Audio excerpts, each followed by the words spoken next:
विष्णुपद रूपे श्रीमद् भक्ति वेदांत स्वामी नाम नमस्ते सरस्वती देवे गौरवाणी प्रचार शून्यवादी पाश्चात्य। जय श्री कृष्ण चैतन्य प्रभु नित्यानंद श्री अद्वैत गदाधर शिवासदि गौर भक्ति हरे कृष्ण कृष्ण कृष्ण हरे हरे हरे राम राम राम हरे हरे। नारायणं नमस्कृत्य नरं देवीं सरस्वती व्यासं ततो जयमुदीरयेत्। वाञ्छाकल्पतरुभ्यश्च सिन्धुभ्यश्च पतितानां पावनेभ्यो वैष्णवेभ्यो नमो नमः।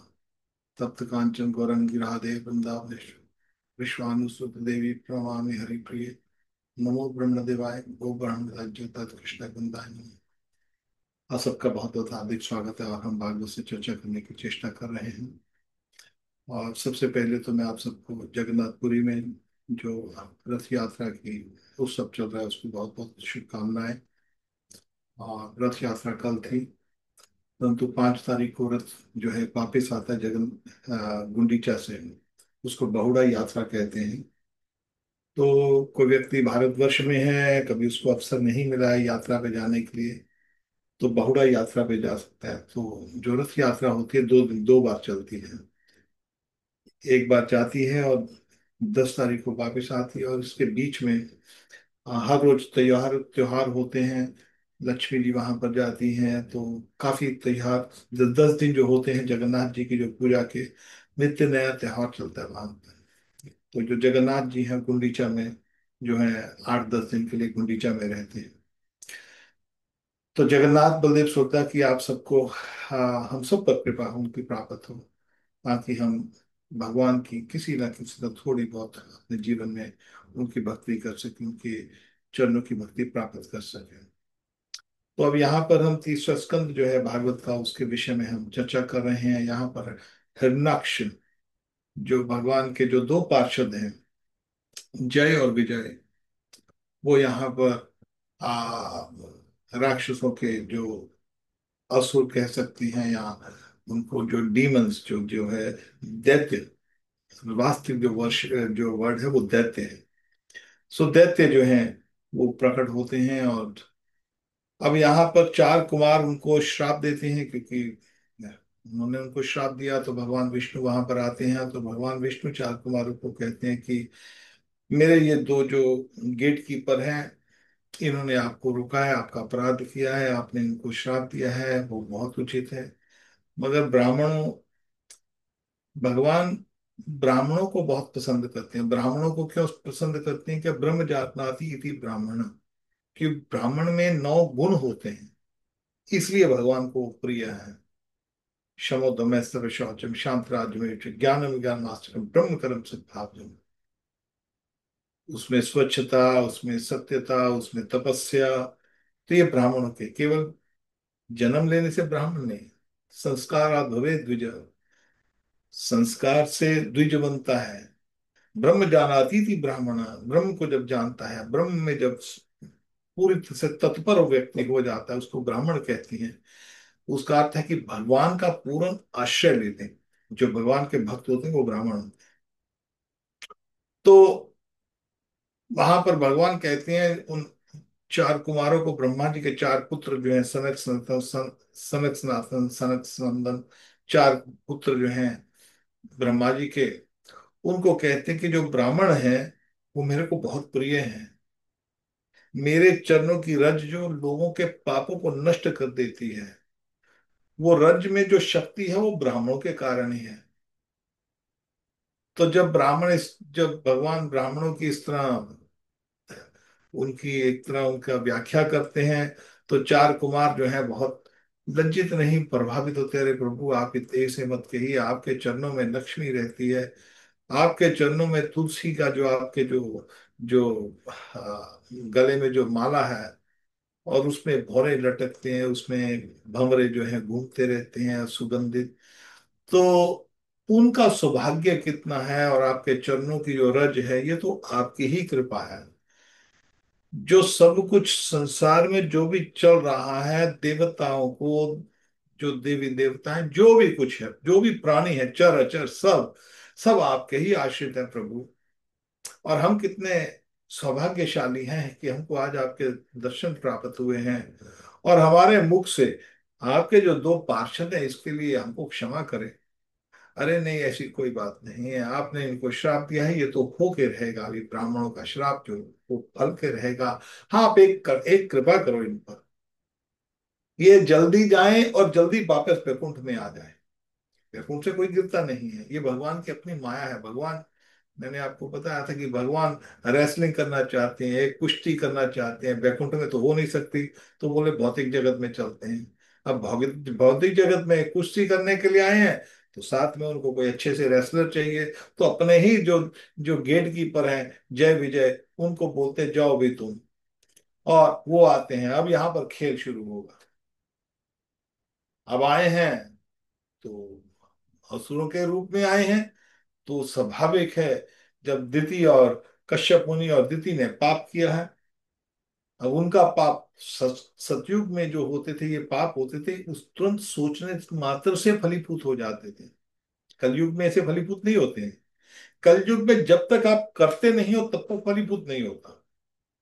मगर यहाँ पर उन्होंने संध्या के समय उन्होंने संभोग किया, और अब संध्या के समय संभोग से जो गर्भ स्थापित हुआ, और उस गर्भ में वही जय और विजय आए हैं। और जय विजय जो है हिरणाक्ष और हिरण्यकशिपु के, जो पहले गर्भ में आया उसका नाम हुआ हिरण्यकशिपु। और दोनों अब जुड़वा बच्चे जन्म लेंगे। अब पहले ने जो पहले गर्भ में आया वो पहले स्थापित हो गया, दूसरा गर्भ में आया बाद में हिरणाक्ष, मगर गर्भ से जो पहले निकला उसका नाम हिरण्यकशिपु हुआ। आजकल साधारणतः हमारे अंडरस्टैंडिंग से जो पहला जन्म लेता है वो बड़ा लड़का कहा जाता है, और जो बाद में जन्म लेता है वो छोटा लड़का कहा जाता है। मगर ना, गर्भ में जब स्थापित हुआ उसको बड़ा माना जाएगा। जो गर्भ में पहले आया तभी से शुरू हो गया उसका मनुष्य जीवन। मनुष्य जीवन ये नहीं होता कि जब गर्भ से बाहर आता है तब शुरू होता है ना, उसके पेट में से शुरू हो गया। अब गर्भ में हिरणाक्ष हिरण्यकशिपु है, और उसी समय भूचाल, तूफान, आंधी, और संसार में अलग अलग विपदाएं, सूर्य की रोशनी कम हो जाती है, देवी देवता बहुत चिंतित हो जाते हैं, ब्रह्मा जी के पास जाते हैं। अरे ब्रह्मा जी, देखो देखो, यहाँ पर तो हमको तो सांस भी नहीं ले सकते, कौन सा ऐसा कि क्या घटना हो रही है कि ऐसी ऐसी आपदाएं आ गई हैं। तो ब्रह्मा जी हंसकर बोलते हैं, चिंता मत करो, ये जय विजय जो दिति के गर्भ में आए हैं, कश्यप मुनि की पत्नी दिति के गर्भ में आए हैं, ये उनका प्रभाव है। और ये बहुत भयंकर राक्षस जन्म ले रहे हैं। अभी तो ये गर्भ में है, अभी ये स्थिति है, जब गर्भ से बाहर आएंगे तब स्थिति देखना और भी भयंकर होगी। तो सब हरि ही उसको उनका निपटारा करेंगे। विष्णु, श्री विष्णु ही उनका उनको मारेंगे। इसलिए विष्णु की आराधना करो सब लोग। अब जो भी होने लगा है, अब यहाँ पर दोनों जब जन्म लेते हैं, आप देख रहे, आप समझ सकते हैं, गर्भ में आने से इतनी भयंकरता हो रही है। तूफान, आंधी, भूचाल, भूस्खलन, जो अर्थक्वेक्स, ये वो सब कुछ हो रहा है, ये सब पाप के कारण होता है। जो ये युद्ध हो रहा है आज संसार में, ये सब पाप के कारण। अब आप बोलेंगे ये पाप हमने तो नहीं किया, लड़ाई वहां पर हो रही है, सब लोग पाप कर रहे हैं। आज के समय में आप देखें, लोग कितना झूठ बोलते हैं। छोटी छोटी बातों पे हर एक व्यक्ति झूठ बोल रहा है। यहाँ पर आज देखिए, जैसे जैसे कलयुग बढ़ रहा है, हमने कई बार ये कहा है, हमारे पिताजी कहते थे बेटा अभी कलयुग बैठा नहीं, अभी तो आया है, खड़ा भी नहीं हुआ, अभी तो उसने एक अंगूठा रखा है। 4,32,000 साल का कलयुग है। जब जब पूरी तरह अपने पांव पे खड़ा हो जाएगा तब देखना कैसा हाल है। और हमारे सामने हम देख रहे हैं, जब हम छोटे से थे, 50 साल की बात है, छोटे थे हम, जो भी कहीं पर भी जाते थे तो ये कॉमन था कि सब माताएं अपने बच्चियों को बोलती थी, जो लड़कियां होती थी, बेटा तुम बड़ी हो जाओ, तुम्हारा ये घर नहीं है। हमारी सास कैसे बोलती थी, हमारी माँ भी ऐसे ही बोलती थी हमारी बहनों को, हमारी सास हमारी पत्नी को ऐसे बोलती थी। हमारे घरों में यही बोला जाता था, लड़कियों को बोला जाता था कि तुम्हारा ये घर नहीं है, तुम थोड़ी सी 18 साल की, 17 17 18 साल की होगी, तुम्हारी शादी हो जाएगी, तुमको खाना बनाना सब कुछ सीख लेना चाहिए। और जब जाओ वहां पर घूंघट करो, जो बड़े हैं वहां से घूंघट करो, शर्म करना है थोड़ा सा, ये करना है, ऐसा ऊंची आवाज नहीं, सब कुछ एक संस्कार दिए जाते थे। और लड़के को भी संस्कार दिए जाते थे, बेटा ये आ रही है, उसने अपना घर बार छोड़ा है और हमारे घर में आई है। बहू को एक बेटी की तरह रखा जाता था। और तलाक तो हमारे हिंदू धर्म में है ही नहीं, सनातन धर्म में। तलाक तो मुसलमानों का वर्ड है, और डिवोर्स क्रिश्चियनों का वर्ड है। हमारे संस्कार में कभी भी ऐसा नहीं होता है। जैसी भी विवाह संस्कार हो गया लड़की और लड़की का, तो कैसा भी है, कोई काला है या पीला है या हरा है, जैसे भी, जैसा भी है, जन्म पत्री के हिसाब से, गोत्र के हिसाब से विवाह शादी हो जाता था। तो धर्म पत्नी, पति और पत्नी, उनका अपना संबंध सारा जीवन रहता था। आजकल देखो कितना भयंकर समय आ गया, जगह जगह डिवोर्स होते हैं। उसमें कारण क्या है? लड़कियां पढ़ने के नाम के ऊपर आजकल देखो अश्लील डांस करते हैं बच्चे, छोटे छोटे बच्चे हम देखते हैं। कई बार देखते हैं, आप ऑनलाइन पे भी देखो, छोटे छोटे बच्चे हैं, शुरू से ही माँ बाप उनको सिखा रहे हैं, माँ बाप खुश हो रहे हैं, पार्टियां शार्टियां करती हैं, पार्टियां शार्टियों में जाकर वो खूब वेश्याओं की तरह नाचना, वेश्याओं की तरह नंगे कपड़े। ये जो सिगरेट तो छोटी मोटी बात रह गई आजकल, तो शराब भी छोटी मोटी, ड्रग्स, ड्रग पार्टीज, ये वो। तो ये संस्कार कौन दे रहा है? ये माँ बाप अपने बच्चों को सिखा ही नहीं रहे वो संस्कार। पाप चल रहा है।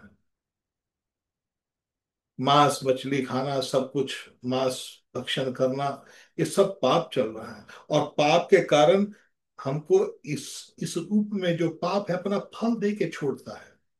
पाप और झूठ बोलना, इसका पूरी व्याख्या गीता के अंदर भगवान ने स्पष्ट कहा है। अब आप बोलेंगे ये तो पुराना जमाना है जी, आपने पुराने जमाने की बात कर रहे हो, मगर गीता के अंदर भगवान इसका स्पष्ट कह रहे हैं। ये बहुत जरूरी है यहाँ पर। मैं कथा आगे थोड़ा सा उसको भी बात में चलते हैं, यहाँ पर एक बहुत जरूरी है। क्योंकि हमारे जीवन में, हमारा जीवन सुखी क्यों नहीं है, लोगों का जीवन सुखी आजकल, कारण ये है, पाप चल रहा है, जीवन पाप में है। और पाप में जीवन में कभी भी घर में शांति नहीं हो सकती। गीता में स्पष्ट भगवान कहते हैं, प्रवृत्तिम च निवृत्तिम जनन विदुर आसुरा। जो असुर लोग हैं उनको ये पता नहीं है कि कौन सी चीज करनी चाहिए, कौन सी चीज नहीं करनी चाहिए, कौन सी चीज पकड़नी चाहिए, कौन सी चीज नहीं पकड़नी चाहिए। ना शौचम अपनी ना आचारो, उनका आचार नहीं है। शौचम शुद्धता, पुराने जमाने में हमारे करते थे, चौके में जाना है, रसोई में जाना है, जूता बाहर निकाल के जाना है। रसोई में गंदा हाथ नहीं लगाना, वहां ठाकुर जी की रसोई बनती है पहले, उसमें ठाकुर भोग लगेगा।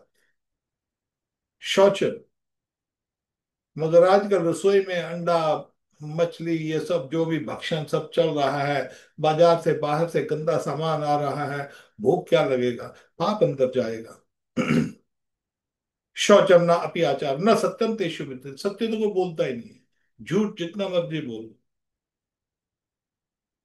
व्यापार करना है, नौकरी करना है, दिन रात व्यक्ति झूठ बोलता है, वो उसका फल दे के रहेगा। वो झूठ, जो जो झूठ बोला, एक एक झूठ, ये मत बोलना, कभी ये मत सोचना कि हमने, मैं छोटा सा झूठ बोला है, छोटा सा झूठ बोला या बड़ा झूठ बोला, झूठ झूठ है, उसका फल दे के रहेगा। असत्यम पृष्ठ जगत आहु नीश्वर। अरे किसने देखा है भगवान कौन है? एक जन्म मिला है, तो वहां पर भगवान कहते इदम मत में लब्धम इवं पदार्थ मनोरथम। अरे मार, मेरे पास इतना धन हो गया है, और धन मैं कमा लूंगा, और भविष्यति पुनर्धनम, और धन कमाऊंगा। असो में हता शत्रु, मैंने अपने शत्रुओं का नाश कर दिया है, और दूसरे शत्रु जो होंगे उनका भी नाश कर दूंगा। ईश्वर हम भोगी, मैं ही भोगी हूं, मैं सिद्ध हूँ, बलवान हूँ, सुखी हूँ। भगवान कहते हैं ये असुरों की बातें हैं। अनेक चित्त भी भ्रांता, उनका चित्त जो भ्रांत हो जाता है। आजकल सबका आप देखोगे कलयुग के प्रभाव में चित्त भ्रांत हुआ है। झूठ फल फरेब, इसमें क्या है कि चित्त भ्रांत, जहां पर झूठ होगा, छोटा सा झूठ, छोटा बड़ा नहीं, छोटा छोटा झूठ जो भी होगा वो फल दे के रहेगा। बीज है, भले कोई तरबूज का बीज डाल दो आप, वो फल दे के रहेगा। आप आम की गुठली डाल दो तो आम उसका भी फल निकलेगा। तो सरसों का बीज डालो, छोटा सा है, वो भी फल दे के जाएगा। तो इसी तरह कैसा भी झूठ हो, कैसा भी हो, छोटा हो बड़ा हो, वो फल दे के ही रहेगा। पाप पुण्य में भी ऐसा ही है, छोटा सा भी पुण्य हो वो भी फल देगा। तो भगवान यहां पर कहते हैं कि जो व्यक्ति का काम, प्रकृष्टता काम भोगेशु, जिसका मन काम भोग वासना में लगा हुआ है, अनेक चित्त विभ्रांत, उसका चित्त भ्रांत हुआ भटक रहा है इधर उधर सब जगह, उसका चित्त भटक रहा है। मोह जाल समावृता, मोह के जाल में फंसा हुआ है व्यक्ति। तो उसका उसका अंत क्या होता है? पतंती नरके शुचः, अरे वो नरक में जाएगा। वास्तव में नरक में तो है ही है। तो यहां पर जो असुर, जो हिरण्यक्ष और हिरण्यकशिपु जन्म लेते हैं, और जन्म से पहले ही वहां पर विपदाएं आ रही हैं, आंधी तूफान भूचाल भूस्खलन, सब अर्थक्वेक, वहां पर सब लोग विचलित हैं। तो आज के जो समय चल रहा है कलयुग का, वो भी वैसा ही है। तो अब हिरण्यक्ष और हिरण्यकशिपु ने जन्म लिया, और जन्म लेते ही विशाल काया, एकदम काया बड़ी होने लग गई। हम जन्म लेते हैं तो हमको समय लगता है, रेंगना पड़ता है, सीखना पड़ता है, कैसे बोलना है, कैसे खाना है, कैसे पीना है। तो व्यक्ति यहाँ पर बच्चे को, छोटे से बच्चे को भी, उसको भी माँ बाप की अटेंशन लेने के लिए एक रोने का प्रयास करता है बच्चा। तो अब यहाँ पर दो असुर, वास्तव में इनका नाम हम आगे उसके विषय में बात करेंगे। ब्रह्मा जी ने यक्ष और राक्षस और दैत्य में फर्क क्या है? दैत्य, राइट वर्ड इनका दैत्य है, और राक्षस कहा जाता है। वास्तव में उसका अर्थ, जब ब्रह्मा जी ने एक बार, जब ब्रह्मा जी जब ये संसार की उत्पत्ति कर रहे थे, तो उत्पत्ति करते हुए जब जब उन्होंने पांच तत्व तमिश्र अंध तामेश्वर तम मोह और महामोह को प्रकट किया, और तब उनको बड़ी गलानी हुई, बड़ी मैंने, अरे ये क्या भयंकर सी चीज प्रकट कर दी है। क्योंकि जो देवता है वो तो यही चाहता है ना कि संसार का, जन का कल्याण हो। अब ब्रह्मा जी ने ये प्रकट कर दिया, मोह तमा, महामोह तामेश्वर अंध तामेश्वर जब प्रकट किया, तो उनको बहुत गलानी हुई। तो उन्होंने बोला मैं अपने शरीर को ही छोड़ देता हूँ। ब्रह्मा जी में शक्ति है, वो शरीर छोड़कर एक नया शरीर तैयार कर सकते हैं। तो ब्रह्मा जी ने अपना ही शरीर छोड़कर अपने आप ही नया शरीर तैयार कर रहे हैं यहाँ पर। तो ब्रह्मा जी ने जब अपना शरीर छोड़ा, तो उस शरीर को, वहां पर असुर दो तरह के व्यक्ति उस शरीर को खाने के लिए भागे। जैसे आजकल मीट मीट खाने के लिए भागते हैं ना असुर लोग, वो खाने के लिए भागे ब्रह्मा जी के शरीर को। तो जब ब्रह्मा जी के शरीर को भागे खाने के लिए, तो एक ने कहा खा जाओ, रक्षा मत करो, रक्षा मत करो। बोलते जिसने कहा खा जाओ उनको यक्ष कहा जाता है। और जो बोलता है कि इसकी रक्षा मत करो, ब्रह्मा जी के पीछे उसी के बच्चे भी भाग गए। आजकल देखते हैं ना, ये गे लेस्बियन रिलेशनशिप हो रहा है, लोग, ये पाप योनि है। ये जो वास्तविक में प्रकृति का नियम है, नर और मादा, मेल फीमेल, हर एक जगह में, यहाँ पर प्लांट्स में भी मेल फीमेल होता है। तो भगवान ने ये एक, जो काम वासना के अंदर सब संसार का, ये भौतिक संसार को प्रकट किया है, तो एक विधान है। अब यहां पर कभी मेल मेल का या फीमेल फीमेल का विधान नहीं है, मगर हुआ शुरू ब्रह्मा जी से ये। और जब ये दो तरह के राक्षस प्रकट हुए, तो ब्रह्मा जी के पीछे भागते हैं। वो ब्रह्म कामुकता के कारण वो पीछे ब्रह्मा जी के पीछे भागते हैं। खैर उसके हम बाद में विषय, उस चर्चा में जाएंगे। उनको जिन्होंने कहा था कि खा जाओ, उनका नाम है राक्षस। जो बोलते थे इसकी रक्षा मत करो, रक्षा कहते हैं प्रोटेक्ट करने को, उनको राक्षस कहा जाता है। दीति के जो पुत्र हैं उनका नाम दैत्य है। अब यहाँ पर हिरणाक्ष और हिरण्यकशिपु दो दैत्य, अब एकदम उन्होंने जन्म लिया, जन्म लेते ही छोटा सा बच्चे से जैसा जन्म ले, एकदम बढ़ने लग गए। और इतने भयंकर बड़े, इतने बड़े कि यहां तक उनका जो शरीर है वो आकाश को टच करता हुआ स्वर्ग तक शरीर पहुंच गया। भयंकर शरीर, बहुत विशाल काया। और उनकी काया ऐसी थी कि पृथ्वी के ऊपर जब चलते थे तो पृथ्वी जो है, ऐसे जैसे पृथ्वी के ऊपर अर्थक्वेक आता तो पृथ्वी हिल जाती थी। अभी देखो ना, जो पृथ्वी का है, जब उनका साइज बड़ा है पृथ्वी से, या पृथ्वी के जब बढ़ रहे हैं तो पृथ्वी के हिसाब से वो बढ़ रहे हैं, तो पृथ्वी का भी भार है, पृथ्वी जो है वो हिल रही थी उनके भार के कारण। और जब पृथ्वी हिल रही थी तो उस समय ये जो दो राक्षस हैं, इनमें से जो एक राक्षस, जो जो एक दैत्य था, हिरणाक्ष, उसने, अलग अलग देवी देवता उनसे डर रहे हैं उनसे, और उसने पृथ्वी को उठाकर रसातल में ले गया। उसमें इतनी शक्ति थी कि जो हिरणाक्ष था उसने इस पृथ्वी को उठाया और रसातल में ले गया, और रसातल में जाकर पृथ्वी को फेंक देता है। तो वहां पर अब कहीं भी घूम रहा है। अब उस जाने से पहले उसने क्या किया कि एक बार समुद्र के पास गया। समुद्र में जब एंटर किया हिरणाक्ष, तो समुद्र के प्राणी उससे डर से भाग रहे हैं, तो वहां पर वरुण देवता के पास पहुंच जाता है, समुद्र देवता के पास। और समुद्र देवता को कहता है, अरे समुद्र देवता, क्योंकि अब समुद्र देवता एक तरफ से डर रहा है, तो मगर हिरण्यकशिपु उसके कह रहा है, अरे तुम मेरे से युद्ध करो ना, मैं तो बहुत कमजोर हूं, मैं ये उसको उससे उसके उसको ऐसे जैसे उसको टोंट कर रहा है, उसको टीज कर रहा है, और साइकास्टिक रिमार्क जैसे बोलते हैं, उसको साइकास्टिकली उससे बात कर रहा है। और वहां पर अब वरुण देवता तो पता है कि उसमें तो इतनी शक्ति नहीं है कि वो हिरणाक्ष के साथ लड़ सके। तो उस वो कहता है, भाई आप तो बहुत बड़े बलवान हो, देखो ऐसा बात है हिरणाक्ष, मैं लड़ाई तो कर सकता हूं मगर मैं क्या करूं, मेरे लड़ाई करने से क्या फायदा, तुम्हारे साथ कोई लड़ाई कर नहीं सकता है। मैं एक आदमी बताता हूं जो बहुत शक्तिशाली, उसके साथ लड़ाई करो तो तुमको आनंद आएगा। हाँ बोलो कौन है। बोलता, देखो सृष्टि में एक ही व्यक्ति है, उसका नाम है श्री हरि विष्णु है, विष्णु के साथ तुम युद्ध करो। क्योंकि तुम्हारे जो मुकाबले का आदमी है ये कोई छोटे मोटे देवता, ये इंद्र विंद्र, ये क्या आपके साथ युद्ध करेंगे, कोई भी युद्ध नहीं कर सकता।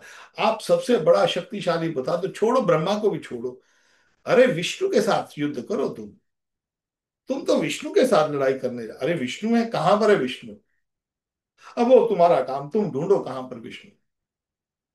तब यहां पर हिरणाक्ष विष्णु को ढूंढने के लिए भाग, सृष्टि में भाग रहा है। कहाँ हो विष्णु, अरे कहाँ हो, मैंने सुना है कि तुम बहुत शक्तिशाली हो। तो अब विष्णु को ललकार रहा है यहाँ पर हिरणाक्ष। तो करते करते वो रसातल में, क्योंकि पृथ्वी को उसने उठा के रसातल में फेंक दिया था।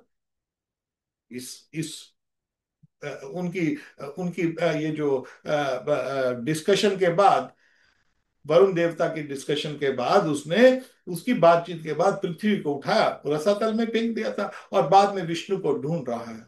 अब यहां भगवान को सब देवता जाते हैं, प्रभु पृथ्वी को ही उसने अपनी जगह से उठाकर रसातल में फेंक दिया है, प्रभु अब समय हो गया आपका जाने का, हिरणाक्ष और हिरणाक्ष को मारने का। और उधर से हिरणाक्ष ने पृथ्वी को उठा लिया है, और उधर से जो उसका दूसरा भाई जो है हिरण्यकशिपु, उसने ब्रह्मा जी की तपस्या करके अपने आप को उसने वर ले लिया है कि उसका कहीं पर भी उसकी मृत्यु नहीं हो सकती, जल में, थल में, बाहर, अंदर, सुर असुर, देवता, मंत्र से, तंत्र से, किसी तरह उसकी मृत्यु नहीं हो सकती। दिन रात में आप आप ही प्रभु इनका समाधान कीजिए। तो यहाँ पर जब देवता भगवान विष्णु की प्रार्थना करते हैं और पृथ्वी के लिए ढूंढते, वहां पर वो ब्रह्मा जी की नाक में से एक छोटा सा, वो एक एक शुकर के रूप में, शुकर कहते हैं सुअर, तो शुक्र शुक्र के रूप में वो ब्रह्मा जी की नाक में से प्रकट होते हैं। और वो शुक्र जो छोटा सा ब्रह्मा की नाक से प्रकट हुआ,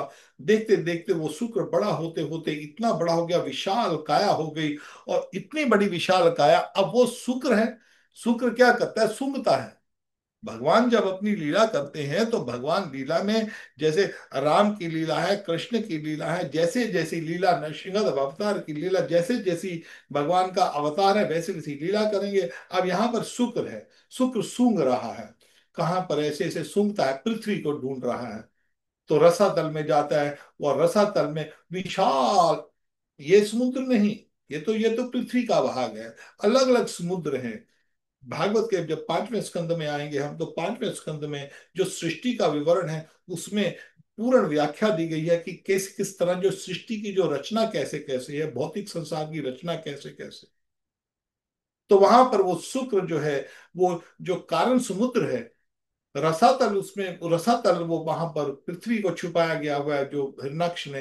तो वहां पर कारण समुद्र में वो जो शुक्र है, पानी में अब विशाल काया वो सूंघ रहा है। कहाँ पर? पृथ्वी। जब पृथ्वी को देखा तो अपनी इस दो दाढ़ें जो होती है ना, जो जो जो शुक्र होता है उसके मुंह में दाढ़ें होती है, कभी आपने देखा होगा, सब शुक्रों के नहीं होती। जो आप जब देखोगे, जो जंगली जंगली सुअर होते हैं उनकी दाढ़ें निकली होती हैं बड़ी बड़ी। तो यहाँ पर अब क्योंकि रूप वो लिया है ठाकुर ने, भगवान विष्णु ने, तो उन्होंने इस पृथ्वी को देखा। तो जब पृथ्वी प्राप्त हुई तो अपनी दाढ़ों से पृथ्वी को उठाया, और पृथ्वी को उठाकर उस समुद्र से बाहर आकर इस पृथ्वी को यहाँ पर स्थापित करने के लिए आ रहे हैं। और वहां पर हिरणाक्ष ने देखा विशाल काया, जैसी उसकी बड़ी विशाल काया वैसी विशाल काया। अरे तुम कौन हो? ये पृथ्वी को कहाँ लेके जा रहे हो? इस पृथ्वी पर तो मेरा अधिकार है।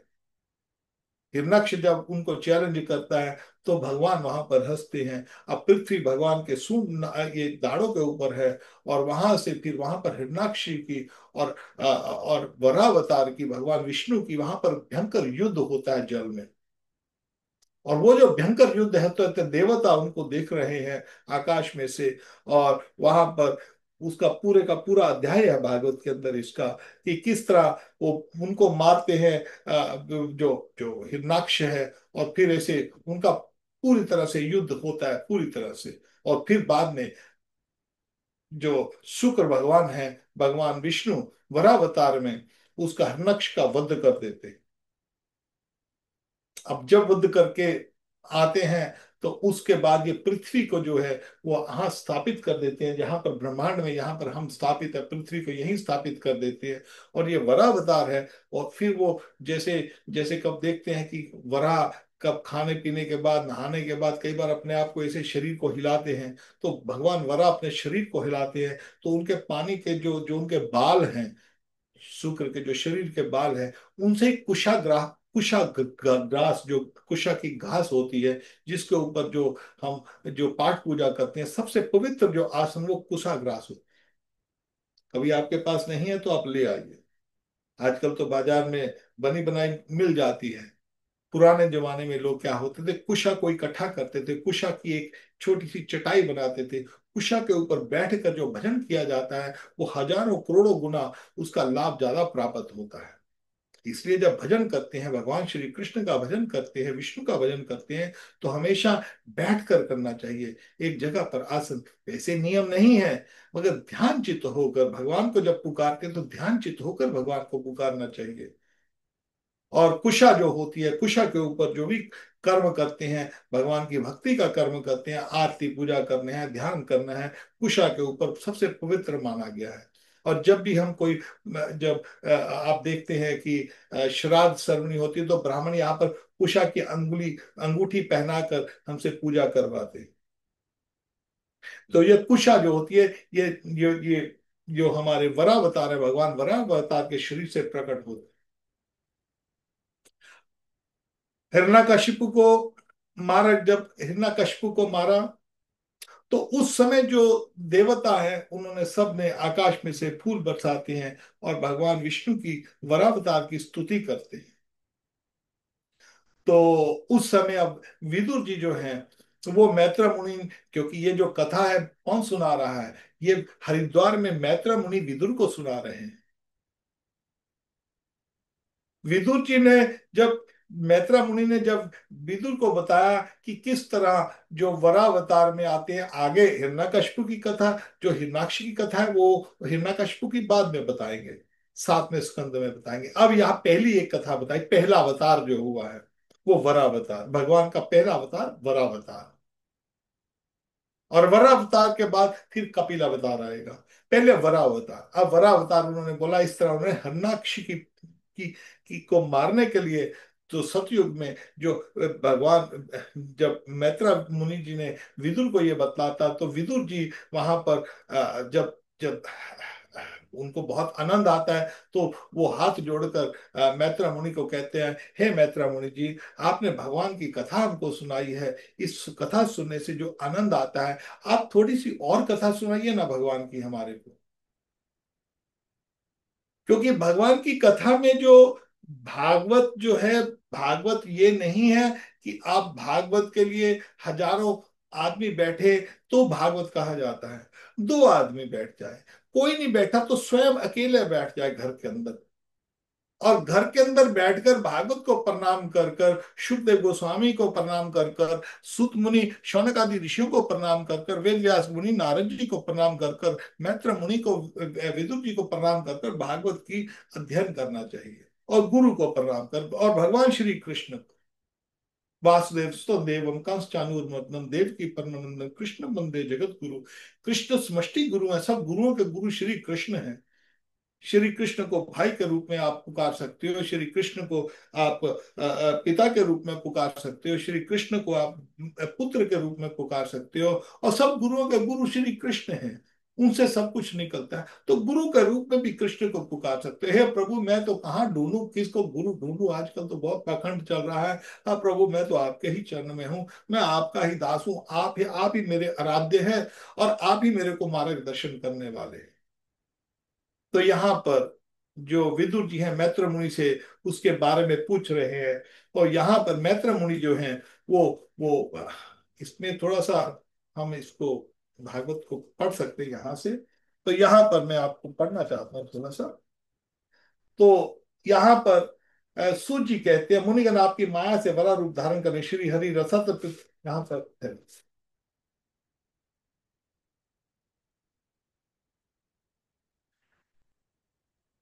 एक सेकंड, या सो मैत्र मुनि जी यहाँ पर उनको जब विदुर को बताते, विदुर जी पूछते हैं हमको भगवान के प्रति और बताइए। तो वहां पर फिर जो मैत्र मुनि है वो कहते हैं कि ठीक है विदुर, तुम ये जानना चाहते हो कि भगवान की जो माया है, तिनको वो वरावतुर के बाद वो आगे क्या क्या करते हैं, ब्रह्मा जी बताइए कि ब्रह्मा जी ने जब रचना की तो कैसे किया। तो वहां पर थोड़ा सा ब्रह्मा जी के विषय में बतलाते हैं मैत्र मुनि विदुर को। वो क्या कहते हैं कि, वो कहते हैं कि जब ब्रह्मा जी ने उत्पत्ति कर रहे थे तो उनको शर्म आती है, तो अंध तमिर से तम मोह महामोह, ये जो पांच प्रकार की जो अविद्याएं उत्पन्न की, तो उन्होंने अपना शरीर छोड़ने की प्रण किया, शरीर छोड़ा, उसके पीछे उन्हीं के बच्चे उन्हीं ने तैयार किए हुए थे, ब्रह्मा जी की सृष्टि थी, उनके पीछे भागते हैं, बोलते हैं मारो मारो, वो बोलते हैं खा जाओ, यहाँ पर हम पढ़ते हैं ब्रह्मा जी यहाँ पर पढ़ के, उस समय भूख प्यास से अभिभूत होकर ब्रह्मा जी को खाने को दौड़ पड़े और कहने लगे इसे खा जाओ, इसकी रक्षा मत करो, क्योंकि वे भूख प्यास से व्याकुल हो रहे थे। ब्रह्मा जी ने घबरा कर उनसे कहा, अरे यक्ष राष्ट्र, तुम मेरी संतान हो, इसलिए मुझे भक्षण मत करो, मेरी रक्षा करो। उनमें से जिन्होंने कहा खा जाओ वे यक्ष यक्ष हुए, और जिन्होंने कहा रक्षा मत करो वे राक्षस हुए। तो आजकल के जीवन में जो व्यक्ति हैं जो भक्षण करते हैं, मांस भक्षण करते हैं, वो यक्ष है, और जो रक्षा नहीं करते, जो जानवरों को मारते हैं, राक्षस हैं, जीवों को खाने वाले, जीवों को मारने वाले राक्षस। तो यहाँ पर खैर उनके लिए फिर बाद में, अब उसके बाद ब्रह्मा जी ने उत्पत्ति की, उनको ब्रह्मा जी के साथ ही भोग करने के लिए पीछे पड़ गए उनके। ब्रह्मा जी के पुत्र यहाँ पर मैत्र मुनि जी विदुर को बता रहे हैं, हे विदुर, ब्रह्मा जी भी संकट की घड़ियों में से ही निकले हैं। कई बार हम अपने जीवन में ऐसा देखते हैं ना, हमारे जीवन में कोई ऐसी घटनाएं आ जाती हैं कि हम बहुत चिंतित हो जाते हैं, कष्ट कारण हमारे जीवन में कष्ट आ जाते हैं, और उनका कई बार हमको समाधान भी दिखाई नहीं देता। हम सोच तक सकते भी हमने पाप किए हैं, हमारे लिए आ रहे हैं, मगर यहाँ पर ब्रह्मा जी के सामने संकट प्रकट हो गया। ब्रह्मा जी का कैसा संकट, प्रकट हो गया। ब्रह्मा जी के जब उन्होंने कामासक्त असुरों का उत्पन्न किया, अब वो एक तो असुर थे और एक कामासक्त, कामासक्त मीन सेक्स एफ्लिक्टेड। तो अपनी काम वासना के लिए उन्होंने औरत के भी पीछे नहीं, वो सीधा ब्रह्मा जी के पीछे भागने लग गए। अब ब्रह्मा जी यहाँ पर बहुत चिंतित हो गए, अरे यार तुम क्या कर रहे हो ये। अरे भैया आपको, आपकी कामना, आपको जो जो आपका संतुष्टि करना है, तो उसलिए आप किसी पत्नी को ढूंढो। तो यहाँ पर ब्रह्मा जी के पीछे पड़ जाते हैं। तो ये जो गे रिलेशनशिप ये सब यहाँ से ही शुरू हुआ। ये असुरी भाव है, ये शास्त्रीय नहीं है, ये पुण्य, ये इसका बहुत घिनौना पाप लगता है। तो यहाँ पर वो उसके पीछे पीछे भाग रहे हैं ब्रह्मा जी को। ब्रह्मा जी कहते रहे, पहले तो हंसे, ब्रह्मा जी बोले शायद ये वैसे ही कर रहे हैं, मगर या मखौल कर रहे हैं या उपहास कर रहे हैं। ब्रह्मा जी के पीछे जब भागते हैं तो ब्रह्मा जी कहते हैं, तब ब्रह्मा जी को पता लगा ये तो बहुत सीरियस है। तो ब्रह्मा जी वहां पर भगवान विष्णु की शरण में जाते हैं। पाही माम परमात्मास्ते प्रश्न राष्ट्रम प्रजा। तो यहाँ पर पाही माम ब्रह्मा जी कह रहे हैं भगवान विष्णु को, हे प्रभु मेरी रक्षा कीजिए, रक्षा कीजिए। परमात्मा मैंने रक्षा कीजिए, मैंने तो आपकी ही आज्ञा से प्रजा उत्पन्न की थी, किंतु ये तो पाप से प्रवृत्त होकर मुझको ही तंग करने चली है। अरे मैंने इनको तैयार किया, आपने कहा प्रजा उत्पन्न करो। हे प्रभु, हे विष्णु भगवान, मैंने प्रजा उत्पन्न की, और यहाँ पर ये, मगर ये तो मेरे को ही तंग कर रही है। तो यहाँ पर जो ब्रह्मा जी हैं वो कह रहे हैं भगवान विष्णु को, नाथ एकमात्र आप ही दुखी जीवों का दुख दूर करने वाले हो, और जो आपकी चरण शरण में नहीं आते उसे दुख देने वाले मात्र आप ही है। प्रभु आप मेरी रक्षा करो। यहाँ पर ब्रह्मा, यहाँ पर बहुत महत्वपूर्ण बात है, हम सबको, हम सबके लिए जीवन में ऐसी ऐसी कई बार घटनाएं हो जाती हैं कि जब हमको समाधान नहीं देखता तो भगवान की ही शरण में जाना चाहिए। इसीलिए भगवान श्री कृष्ण कहते, सब धर्मान परित्यज्य माम एकम बम एकम शरणम ब्रज हम तो अक्सर पापे पे मोक्षामि मां सुचे। चिंता मत करो, शुचे, शुचे कहते हैं चिंता को। शौच मत, शोक मत करो, तुम केवल, ये जो यहाँ पर भगवान का ये श्लोक है, गीता के जो, गीता का जो तत्व है, गीता में जो जो जो वास्तविक तत्व दिया हुआ है, गीता का टोटल सारा कुछ भगवान ने तरह तरह की बातें कही। भगवान ने कर्म के बारे में बताया, भगवान ने ज्ञान के बारे में बताया, भगवान ने भक्ति के बारे में बताया, मगर भगवान यहाँ पर अंत में गीता में कहते हैं सब धर्मान परित्यज्य। अरे जो सब कुछ है ना उसको छोड़ो, सब धर्मान मम एकम शरण, केवल मेरी एक शरण में आ जाओ। हम तो अवसर पाप पे भी हो, तुम्हारे पास जितने हमारे में जाने अनजाने पाप हो जाते हैं।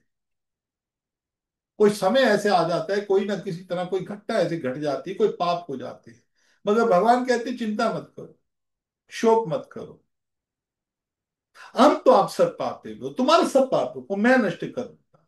जब हम भगवान की इस तरह भाव में जाते हैं, प्रभु मेरी रक्षा करो, मेरी रक्षा करो। यहाँ पर ब्रह्मा जी जा रहे हैं। ब्रह्मा जी किसके, ब्रह्मा जी ये सृष्टि बनाने वाले, देखो कितने बड़े होंगे, कितनी शक्तिशाली होंगे जिन्होंने ये सृष्टि रचाई है। आप जैसा मेरा जैसा व्यक्ति तो चलो कुछ कुछ है ही नहीं, क्योंकि एक मच्छर की तरह हमारा कुछ जीवन, हमारे हाथ में कुछ है नहीं। अरे ब्रह्मा जी तो देखो ना, सब सृष्टि चल रही है ब्रह्मा जी के साथ। अब वो संकट में है तो भगवान की शरण में जाते हैं, भगवान विष्णु की शरण में जाते हैं। और यहाँ पर क्यों गए, बच्चों ने तंग किया। आजकल क्या होता है, आजकल देखिए इतना इतना आज कलयुग का प्रभाव हो गया है। कई बार हम देखते हैं माँ बाप अपने बच्चों को पालते हैं, अपना पेट काट काट कर पालते हैं, भले खुद के पास कुछ ना हो, मगर अपने बच्चों के लिए वो कपड़ा लता, उनकी एजुकेशन के लिए सब अरेंजमेंट करते हैं, अपनी जरूरतें छोड़ देते हैं। कई बार उधार पैसा ले लेकर बच्चों को पढ़ाते हैं, उधार पैसा ले लेकर शादी विवाह करते हैं, कर्जा ब्याज के ऊपर पैसा लेते हैं। आप देखो ना, जो ब्याज पे पैसा लेते हैं, जब उनको देना पड़ता है कितना दुख होता होगा। अब पैसा है नहीं, पैसा किसी से ले लिया, अब वो सूद खो, सूद के ऊपर सूद लगाएगा। और कितना कष्ट होता होगा जिस व्यक्ति के पास जो सूद में फंस जाता है। अब कितनी मेहनत कर करके धीरे धीरे धीरे धीरे किसी भी तरह उसको निकालता हुआ, किसके लिए किया? अपने बच्चों के पालन पोषण के लिए किया। और क्या करते कई बार बच्चे, वृद्ध होता है तो उसको वृद्धालय भेज देते हैं। बहुत कॉमन हो गया आजकल। वृंदावन में हमारे में हम बहुत माताएं ऐसी हैं बेचारे, कितने बुजुर्ग हैं उनको वृद्धालय में छोड़ देते हैं। तो जो भी प्रोग्राम सुन रहे हैं, कई बार ऐसा मत करें। जो आज करता है उसका कर्म देना पड़ेगा, उसको भी वृद्धालय में जाना पड़ेगा, आज नहीं तो कल को जाना पड़ेगा। उसके भी बच्चे उसको भेजेंगे, क्योंकि उसने खुद देखा, उसने जब संस्कार अपने बच्चों को क्या संस्कार देगा? अपने माँ बाप को वृद्धालय भेज रहा है, तो तुम्हारे बच्चे नहीं भेजेंगे वृद्धालय पे? बेटा जरूर भेजेंगे। हमको पता नहीं, एक बार कहानी सुनाई थी, एक तो बेचारा, ये सत्य बात है, किसी ने उसको वृद्धालय भेज दिया, तो वृद्धालय में बुढ़ा बेचारा मरने के समय आ गया। मरने के समय आया, बेटा आया, चलो मिल आता हूँ एक बार। मिलने आया, बेटा एक काम करना तू। बोला वो क्या? बोलता यहाँ पर एसी लगा दे। अरे बुढ़ा मरने वाला है, बोलता तू एसी लगा दे। बोला वो क्यों?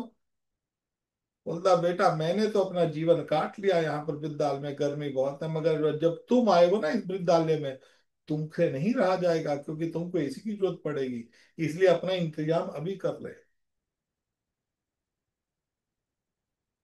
तो जो अपने माँ बाप को कष्ट देते हैं, तो ये जो कष्ट देने की बात है, ये भी ब्रह्मा जी से शुरू हुई है। अरे ब्रह्मा जी के बच्चे ब्रह्मा जी के पीछे पड़ गए हैं। तो जो बच्चे अपने माँ बाप को तंग कर रहे हैं, अब अपना ब्रह्मा जी तो, अब उनके वो बड़े बड़े राक्षस हैं, पीछे पड़ गए, खा लो मार लो इसको, खाओ इस बाप को खाओ, इस बाप को मार दो, इसकी रक्षा मत करो, इसीलिए उनको यक्ष और राक्षस नाम पड़ा। तो ब्रह्मा जी भगवान की शरण में आते हैं, भगवान विष्णु की शरण में आते हैं। और यहाँ पर भगवान विष्णु जो है, उसकी शरण में आना, और यहीं पर हमको ये देखना है कि भगवान विष्णु की शरण में, कई बार लोग बोलते हैं अभी किसी की भी पूजा कर लो, पंचदेव उपासना कर लो, सब एक ही हैं। सब एक नहीं है। ठीक है, वो गुण अवतार हैं भगवान के, मगर वहीं तक जाओगे? भगवान के जो अपने अपने अवतार हैं, जो परम जो है, परम, ना तो स्वार्थ गति में विष्णु, संसार को पता नहीं है कि जो गति है, परम गति भगवान विष्णु की है। विष्णु के चरण ही परम गति है। और वही विष्णु जो है, ईश्वर परम कृष्ण सचिदानंद विग्रह, अनादिरादिर गोविंद सर्व कारण कारणम, रामादि मूर्त तिष्ठे नाना अवतार विरोध कृष्णु। जो भगवान कृष्ण की राम, नरसिंह वराह जितने भी अवतार हैं, रामादि मूर्ति के येषु कला निर्दिष्टे नाना अवतार, क्रोध भुवनेशु, कृष्ण स्वयं परमवान जो गोविंदवादि पुरुषम तमम भजामि। ब्रह्मा जी कहते हैं, ब्रह्मा जी कहते हैं कि जो गोविंद है, राम नरसिंह वरा अवतार जितने भी, सबका जो मूल है, वो मूल भगवान श्री कृष्ण है। ओरिजिनल विष्णु श्री कृष्ण है। कृष्ण विष्णु में भेद नहीं है, मगर भेद ये है कि भगवान श्री कृष्ण, जो पर्सनल भगवान के दर्शन है, पर्सनल जो रूप में भगवान का जो जो घर का जो माहौल है, वो कृष्ण के रूप में है। और विष्णु का जो संपर्क है, वो ऑफिस में, जैसे ऑफिस में किसी के साथ संपर्क होता है। अब शर्मा जी हो, शर्मा जी ऑफिस में है कि शर्मा जी अपने घर में है, दोनों में भेद है ना। जो आप शर्मा जी को ऑफिस में मिलना है, उसका एक अलग बात है। कभी आपका कोई संबंध बन जाता है शर्मा जी के साथ, तो बाद में बोलेंगे शर्मा जी बोलेंगे अच्छा ऐसा करो गुप्ता जी मेरे घर आओ ना। अब शर्मा जी गुप्ता जी दोनों मिल रहे हैं ऑफिस में, मगर यहाँ पर ऑफिस में उनका जो संबंध है, वो केवल ऑफिशियल संबंध है। इसी तरह भगवान का जब हम संबंध करते हैं, पहले निराकार संबंध, निराकार के बाद जो ब्रह्म, ब्रह्मेति परमात्मेति भगवानेति शब्द है, ब्रह्म ज्ञान, उसके बाद परमात्मा ज्ञान, उसके बाद भगवान का ज्ञान। भगवान का ज्ञान जब आता है, वो इसका अर्थ हुआ विष्णु के साथ संबंध स्थापित हो जाना। और विष्णु के साथ संबंध, जब संबंध और बढ़ जाता है, तो वही भगवान विष्णु का ऑफिस में, जैसे शर्मा जी गुप्ता जी का है, तो शर्मा जी एक दिन कहे अच्छा गुप्ता जी मेरे घर आओ चलो, तो गुप्ता जी को घर बुलाते हैं। इसी तरह भगवान के साथ जब संबंध बढ़ जाता है, भगवान कहते हैं अच्छा अब ऐसा करो मेरे घर आओ ना। तो भगवान विष्णु की पूजा करते हैं, तो प्रभु आप भगवान और हम आपके दास। जैसे राम जी की पूजा करते हैं हनुमान जी, प्रभु आप प्रभु और हम आपके दास। मगर वृंदावन में घर के अंदर जो श्री कृष्ण है, वहां पर उनका वो भाव नहीं है कि आप भगवान। और वहां पर वृंदावन के अंदर ब्रज में कृष्ण भगवान नहीं है। कृष्ण भगवान है सब संसार के लिए, सबकी रचना करने में सबसे। मगर उनके जो पार्षद हैं, उनके जो गोपियां हैं, ब्रजवासी हैं, वो उनको भगवान नहीं समझते। इंद्र ने जब वहां पर 7 दिन के लिए, 7 रात के लिए जब भयंकर वर्षा, जो जो प्रलय में वर्षा होती है वैसी वर्षा ला दी, आंधी तूफान वर्षा ला दी, तो सब लोग उनके चरण में शरण में जाते, अरे कृष्ण क्या करे। कृष्ण, उनको पता था कि जो भी समस्या आती, जब भी कोई कोई कोई आसुरी बात या कुछ कुछ कुछ कोई कोई घटना घटती है तो डर लगता है, तो सब कृष्ण के पास कुछ चमत्कार, ये इसके अंदर कोई देवता बैठा हुआ है, वो ये सोचते थे ब्रजवासी। नंद बाबा, यशोदा, जितने भी ब्रजवासी ये सोचते थे। उनके जो सखा तो वो भी यही सोचते थे कि कृष्ण के अंदर कुछ कुछ देवी शक्ति आ जाती, वो ये नहीं सोचते थे कि ये भगवान है, इसके अंदर कोई शक्ति आ जाती, इसीलिए उसको पूछते अरे कृष्ण क्या करें। अरे तो कृष्ण कहते कोई बात नहीं, आ जाओ, हम मैं इसको उठा लेता हूँ। ये गोवर्धन को उठाया और बाएं हाथ से गोवर्धन को उठाकर 7 दिन और 7 दिन 7 रात ऐसे करके उसको उठा रखा।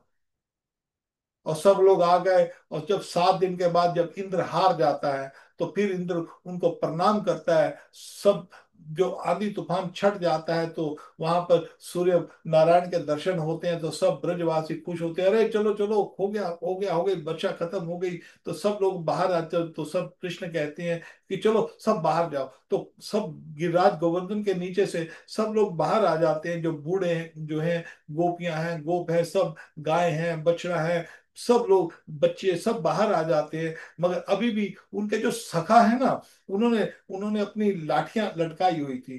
तो सखा भी बोलते हैं कृष्ण, कृष्ण तुम जाओ ना, हमने ये लाठियों से ये गिरिराज को उठाया हुआ है। तो कृष्ण कहते हैं, नहीं नहीं, ऐसा करो सखाओ, तुम जाओ पहले बाहर। मगर ये जितने भी मधुमंगल धाम, वसुधाम, भद्रसेन, ये सब लोग जितने भी वितंका, और ये जो स्तोक कृष्णा, सो ये क्लामिका, ये सब जितने भी गोप हैं, ये सब वो जो छड़ियां उठाकर गिरिराज जी को धारण किए हुए थे, नहीं नहीं कृष्ण तुम जाओ, हमने छड़ियां डाली हुई हैं, अभी चिंता मत करो। और कृष्ण कहते हैं, अरे भैया तुम चलो पहले, तुम जाओ, मैंने उठाया हुआ है। नहीं माने नहीं। तो कृष्ण कहते हैं, अच्छा तुम्हारी बात है, तुम ये कहते हो कि तुमने उठाया, तो मैं चला जाता हूँ। तो भगवान श्री कृष्ण ने अपना हाथ उठाया, बाहर को जाने लगे। तो तुरंत, अब भगवान ने, कई लोग बोलते हैं ऐसे उंगली नीचे, ऐसा नहीं किया, कोई परीक्षा परीक्षा नहीं लिया।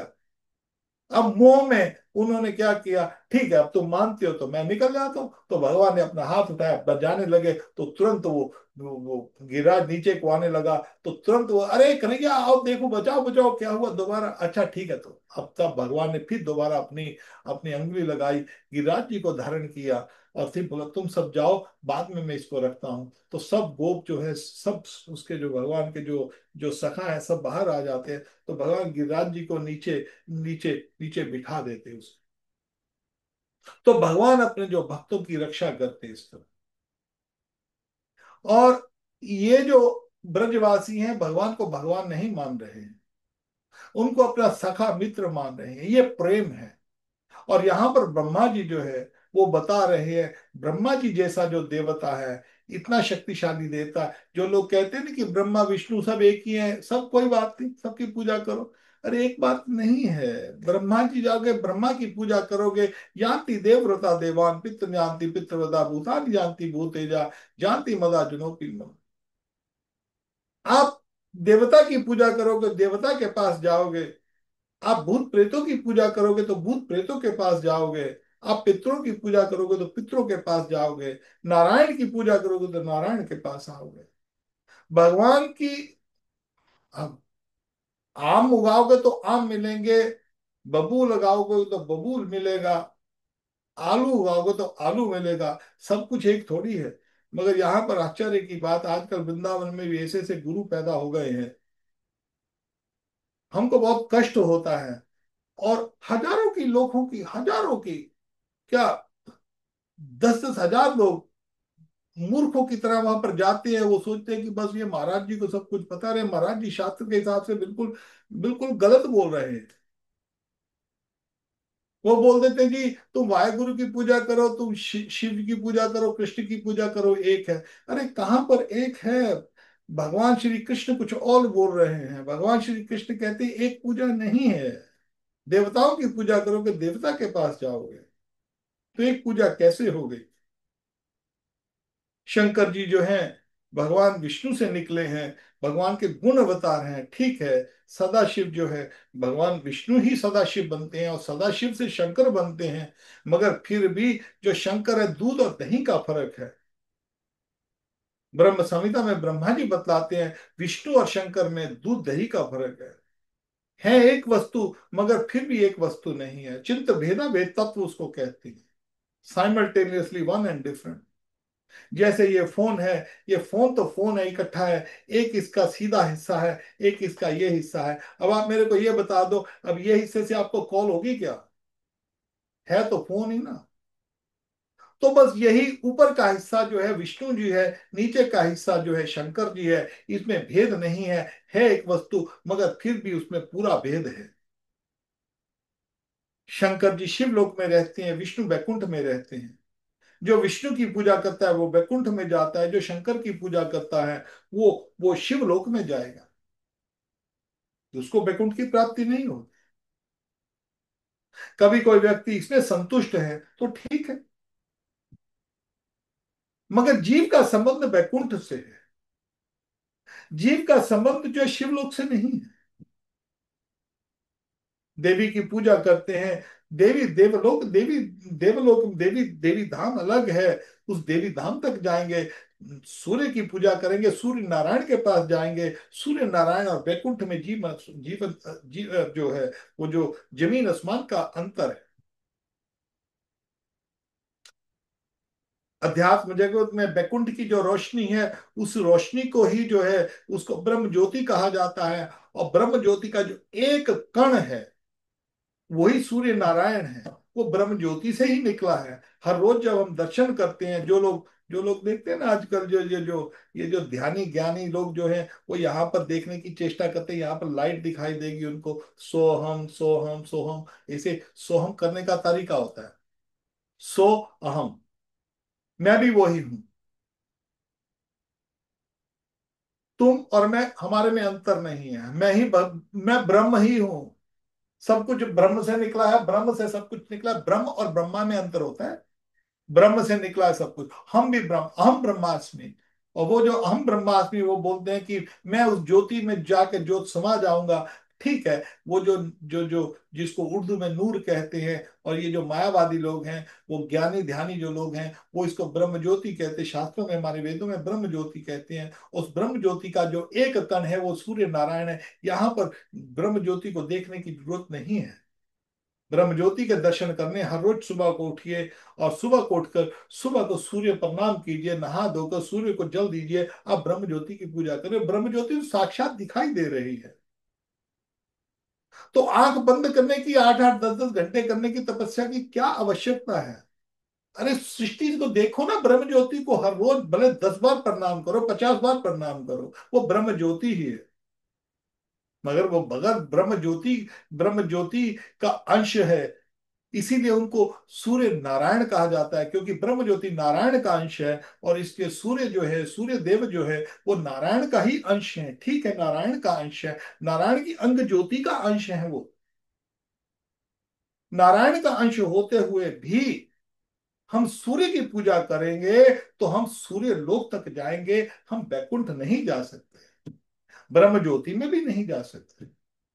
तो इसलिए जो पंचदेव उपासना है, जिसमें कहते हैं कि सूर्य, गणेश, देवी पार्वती, शंकर जी और विष्णु, ये पंचदेव उपासना कहते हैं। वो लोग कहते हैं, ये मूर्ख लोग कहते हैं कि किसी की भी उपासना कर लो, बस सब बात एक ही है, रिजल्ट एक ही है। अरे ऐसे कैसे हो जाएगा? सूर्य नारायण की पूजा करोगे, सूर्य के पास जाओगे। शंकर जी की पूजा करोगे तो शिवलोक में जाओगे। देवी की पूजा करोगे देवी धाम में जाओगे। और भगवान विष्णु की पूजा करोगे तो बैकुंठ में जाओगे। जमीन आसमान का फर्क है, रिजल्ट का फर्क है। और यहाँ पर ब्रह्मा जी जो है साक्षात बता रहे हैं, प्रभु आप सबको जानने वाले हैं, आप सबका हृदय जानने वाले हैं, और आतुरता से इस काम कल शरीर को त्याग दो। यहां पर भगवान फिर एक बात कहते हैं, अरे ब्रह्मा जी, आपके पीछे ये बच्चे पड़ गए ना, आपके ये कामुकता आपका ही तो कसूर है ना, ये क्या निखट्टू से बच्चे पैदा कर दिए आपने। तो यहाँ पर भगवान ब्रह्मा को डांटते हैं, डांटते नहीं मगर उनको उनको संतावना दे रहे हैं, बोलते हैं, अरे तुमने कामुकता पूर्वक ये क्या राक्षसों को उत्पत्ति कर दी है ब्रह्मा जी। चलो आप एक काम करो, ये तुम्हारे पीछे पड़े हुए ना, इस शरीर को त्याग दो। तो ब्रह्मा जी अपने उस शरीर को त्याग देते हैं, और त्याग कर फिर दोबारा अपना शरीर एक और पैदा करते हैं ब्रह्मा जी। जब वो शरीर को त्यागते हैं, यहाँ पर पढ़ने में बहुत आनंद आएगा, अब हमारे पास 2-4 मिनट है तो इसको पढ़ते हैं। तो उन्होंने ब्रह्मा जी की आतुरता देखकर कहा, तुम अपने इस काम को शरीर को त्याग दो। भगवान को यो कहते ही उन्होंने वे शरीर को छोड़ दिया। ब्रह्मा जी का छोड़ा हुआ वह शरीर एक सुंदरी स्त्री संध्या देवी के रूप में प्रणीत हो गया। उसके चरणों उसके चरण कमलों में पाजेब झंकत हो गई, उसकी आंखें मतवाली हो रही। अब जो शरीर छोड़ा ना ब्रह्मा जी ने, तुरंत वो शरीर जो है, ये संध्या शाम का जो समय होता है ना, ये शाम को जब भी सूर्य छुपता है, सूर्य छुपता है, तो उसको संध्या कहते हैं। सूर्य जब उगता है, या जब सूर्य दोपहर का पूरन जो समय होता है, ये 3 संध्याएं होती हैं, सुबह, दोपहर और शाम। तो ये जो शाम की संध्या का समय होता है, ये भी कंट्रोल किया, ये कंट्रोल करने वाली ये संध्या है, ये ब्रह्मा जी का ही रूप है। ब्रह्मा जी ही स्वयं संध्या बनते हैं। तो संध्या का जो समय है, उसको कंट्रोल करने वाली एक देवी है, उसका नाम संध्या देवी है। तो यहाँ पर वो फिर संध्या, यहाँ पर उसका, अब जो संध्या को देखते हुए वो जो वही राक्षस जो ब्रह्मा जी के शरीर के पीछे भाग रहे थे, वो संध्या देवी के कंट्रोल में आ जाते हैं। संध्या देवी को, अरे देवी आप कौन हो, देवी को देखते हैं, क्योंकि वास्तव में तो उनका जो जो यहाँ पर इसकी करेक्शन कर रहे हैं, तो जो लोग ये गे लेस्बियन रिलेशनशिप होता है ना, जो उसकी करेक्शन कर रहे हैं ब्रह्मा जी, अरे तुम मेरे पीछे क्यों भाग रहे हो, अरे मैं तो पुरुष हूं, तुमको स्त्री चाहिए ना, तो ठहर जाओ। तो ब्रह्मा जी अपना उस शरीर को त्याग कर एक सुंदर सी स्त्री बन जाते, उसको संध्या देवी कहते हैं। तो यहाँ पर मैत्र मुनि जी कहते हैं, इस तरह ब्रह्मा जी ने गलती से जब जब असुरों को इस तरह प्रकट किया, फिर उसकी करेक्शन कैसे करते हैं ब्रह्मा जी, और वो जो करेक्शन करते हैं, भगवान विष्णु की कृपा के बगैर वो करेक्शन नहीं हो रहे। अब उसके बाद इस तरह स्त्री के रूप में प्रकट कर, इस प्रकार स्त्री रूप में प्रकट हुई वह सायकालीन संध्या ने उन्हें अत्यंत कामासक्त कर दिया, और उन मूढ़ों ने उसे रत्न रत्न समझकर ग्रहण कर लिया। अब उसके बाद फिर ब्रह्मा जी जो हैं, वो अभी उनका काम हो गया, ठीक है भाई, अब संध्या को प्रकट कर दिया, इसलिए संध्या के समय संभोग नहीं करना चाहिए। उस संभोग की गलती के कारण ही जो यहाँ पर संध्या देवी का यहाँ पर, फिर उसके बाद अब ये जो मैत्र मुनि जी कहते हैं कि ब्रह्मा ने अपने तंद्रा से भूत पिशाच उत्पन्न किए, और इसलिए ब्रह्मा जी के त्यागे हुए उस जमाई रूप शरीर को भूत पिशाचों ने ग्रहण किया, इसी को निद्रा भी कहते हैं। और जो निद्रा होती है ना, यहाँ पर मैत्र मुनि जी विष्णु को मैत्र मुनि विदुर को कहते हैं, हे विदुर, इसके पश्चात भगवान ब्रह्मा ने अपनी तंद्रा से भूत पिशाच उत्पन्न किए, उन्हें दिगंबर और बाल बिखेरे देखकर उन्हें आंखें मूंद ली। ब्रह्मा जी के त्यागे हुए उस जवाई रूप शरीर को भूत पिशाचों ने ग्रहण किया, इसी को निद्रा भी कहती हैं, जिससे जीवों की इंद्रियों में शिथिलता आती है। यदि कोई मनुष्य जूठे मुंह सो जाता है, तो उस पर भूत पिशाच आदि आक्रमण करते हैं, इसी इसी को उन्माद कहते हैं। तो यहाँ पर मैत्र मुनि जी विदुर को बता रहे हैं कि संध्या उत्पन्न हुई, उसके बाद जो निद्रा है, हमको जो शरीर को निद्रा चाहिए, निद्रा भी कंट्रोल करने के लिए ब्रह्मा जी ने उसकी भी व्यवस्था की है। ये सब कुछ हमारे हमारे इंद्रियां जो हैं, एक एक देवता के हाथों में है। जैसे हमारी ये पलकें नीचे नीचे ऊंचे होती है, ये महाराज निम्मी के हाथों में है। तो अलग अलग हमारे अंग जो है, ये देवताओं के कंट्रोल में है। तो यहाँ पर मैत्र मुनि जी, आज का समय हो गया है, अभी यहाँ पर हम विश्राम करेंगे, उसके बाद हमारा यहाँ पर एक बहुत अवश्य बात कह रहे हैं, मैत्र मुनि जी कह रहे हैं कि जो जो यदि कोई मनुष्य झूठे मुंह सो जाता है, उस पर भूत पिशाच आदि आक्रमण करते हैं, इसलिए झूठे मुंह कभी नहीं सोना चाहिए।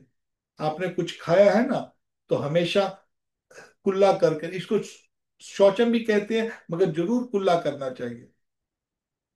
कुल्ला करने के बगैर कभी नहीं सोना चाहिए, नहीं तो भूत पिशाच उस पर प्रभावित हो जाते हैं। तो इस तरह एनीवे, यहाँ पर जो ब्रह्मा जी ने अपनी उत्पत्ति, जो अलग अलग इस तरह की उत्पत्ति की, जब भी कोई भयंकर उत्पत्ति हो भी गई है उनके हाथों से, तो उसका समाधान जो है भगवान विष्णु करते हैं। तो अब यहाँ पर जो आगे की कथा है, विदुर जी जो है जो आगे पूछते हैं, तो मैत्रा मुनि, कदम्ब मुनि जी की यहाँ पर कथा शुरू होगी, जो कि हम अगले सप्ताह करें। किसी भक्त का कोई प्रश्न हो तो मैं आप ले सकता हूँ, कोई पूछना चाहता हूँ, कोई भक्त कोई प्रश्न पूछना चाहता हूँ।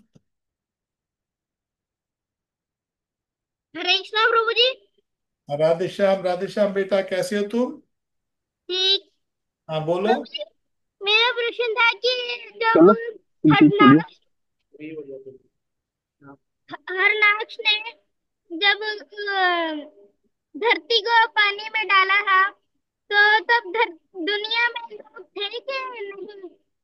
हाँ, उस समय ये था कि जो अभी सृष्टि बन रही है, जैसे जैसे जो जब हम प्राणी हैं तो मरेंगे ना, पानी में तो रह नहीं सकते ना हम लोग प्राणी जी। तो प्राणी तभी तभी मनुष्य जीवन तभी थोड़ी होगा। वो तो मनु के कारण, मनु से जो अलग अलग उत्पत्ति होती है, हमारे हम मनु की संतान है, तो मनु से जी। जो मनुष्य जीवन बनता है, तो नहीं होगा उस समय मनुष्य जीवन नहीं होगा। पानी में है तो उसमें सब लोग मरे हुए होंगे, तो पृथ्वी को निकाला होगा दोबारा, फिर उसकी रचना की जाती है। ठीक है बेटा। ठीक है। हाँ। हरे। राधे श्याम, राधे श्याम। रवि जी राधे श्याम। राधे श्याम दीपक जी, राधे श्याम, कैसे आप? बहुत बढ़िया। और आप सुनाइए, ठीक हो? बस ठीक है। रवि जी, एक आपने अभी है कि साधक लोग यहाँ से देखते हैं, ठीक है। तो ये तो मेडिटेशन में आता है ना?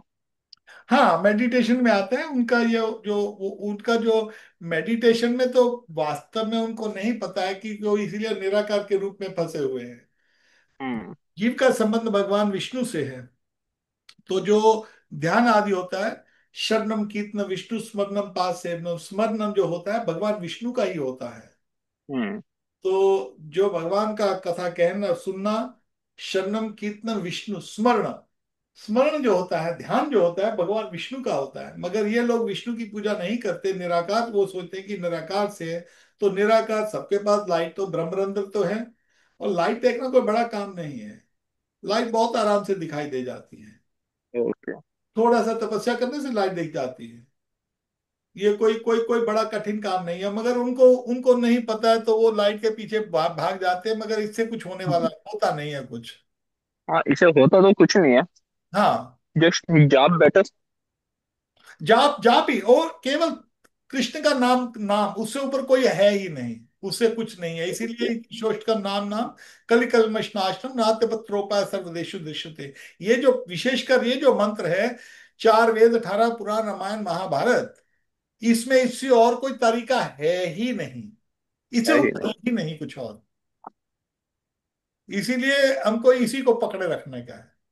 बात। आप आओ, अभी मैं आ रहा हूँ 2 महीने, तो आप वृंदावन आना है आपको हमारे पास, ठीक है? कोई बात नहीं, ठीक है। अरे, हमारे पास हमारे एक बहुत खास मित्र हैं, हमारे पुराने कृष्णा प्रिया। कृष्णा प्रिया प्रभु, अपना अनम्यूट कीजिए जरा थोड़ा सा।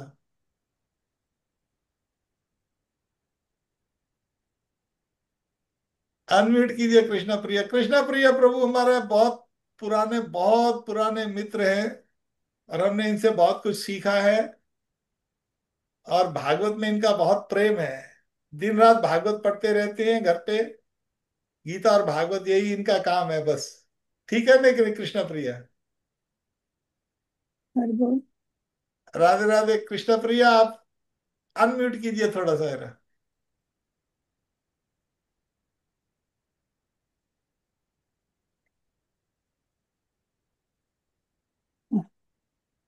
राधे राधे वेणु माधुरी माता जी, राधे श्याम। हरे कृष्ण प्रभु जी. Prabhuji, this the last bit which you were saying about Sandhya, yeah. Then हाँ हाँ। Brahma's other sons, they ran after him, and and then they produced Sandhya Devi, yeah. Yeah. So can you just throw some more light on this one? I mean, how sorry. थोड़ा संध्या देवी वाला जो है ना, संध्या। हाँ, इसका पूरा chapter है यहाँ पर, आप आपको भागवत नंबर में भेज दूंगा आपको। तो ये संध्या देवी का जो है, इस ये राक्षसों से ये इसका संबंध है। तो भगवान अच्छा ब्रह्मा जी स्वयं ही संध्या देवी बने थे। अच्छा। उनने को ज्यादा इतना विवरण नहीं दिया है, केवल यही विवरण दिया है कि उनको फिर वहां पर संध्या देवी, यहाँ को ब्रह्मा जी जब उनके पीछे जब राक्षस पड़ते हैं और भगवान विष्णु के पास जाते हैं, तो भगवान विष्णु कहते हैं ब्रह्मा जी आप इस शरीर को त्याग दो, ये ठीक नहीं है आपके लिए शरीर ये वाला। तो फिर जब उस शरीर को त्यागते तो संध्या देवी बन जाते हैं वही शरीर ब्रह्मा जी। और फिर ब्रह्मा जी तो ये तो उनका उनका ये लीला है ना। तो फिर वो जो संध्या देवी के पीछे वो दोनों जो राक्षस यक्ष है वो संध्या हम्म, देवी से प्रभावित हो जाते हैं। अब उसके आगे वहां पर कुछ ज्यादा लिखा नहीं उसके बारे में, तो उसके बारे में ज्यादा ज्ञान नहीं है मेरे को उसके बारे में, यहीं तक भागवत में मैंने तो पढ़ा है। अच्छा अच्छा। विच chapter it is? This is, ठहर मैं देख कर बताता हूँ, ये तीसरे अध्याय का मेरा ख्याल, कौन सा चैप्टर होगा आपको मैं भेज दूंगा मेरा। हाँ कोई नहीं। मैं आपको भेज दूंगा उसका हाँ। तीसरे अध्याय में है, ये कपिल मुनि से पहले चैप्टर है ये वाला। अच्छा अच्छा अच्छा अच्छा। ठीक है ना। हम्म। ठीक है, आप सब भक्तों से आज्ञा लेते हैं, तो हम अगले सप्ताह मिलेंगे। कृष्णा प्रिया प्रभु आप आशीर्वाद दो, आपकी सेवा करते रहे आप सब भक्तों की। ठीक है। ठीक है निताई। 2 मिनट यार, मैं तो कोई गलत काम तो नहीं करा यार, हैंगर हाथ में लिया। ओके निताई गो, जय राधे जय राधे।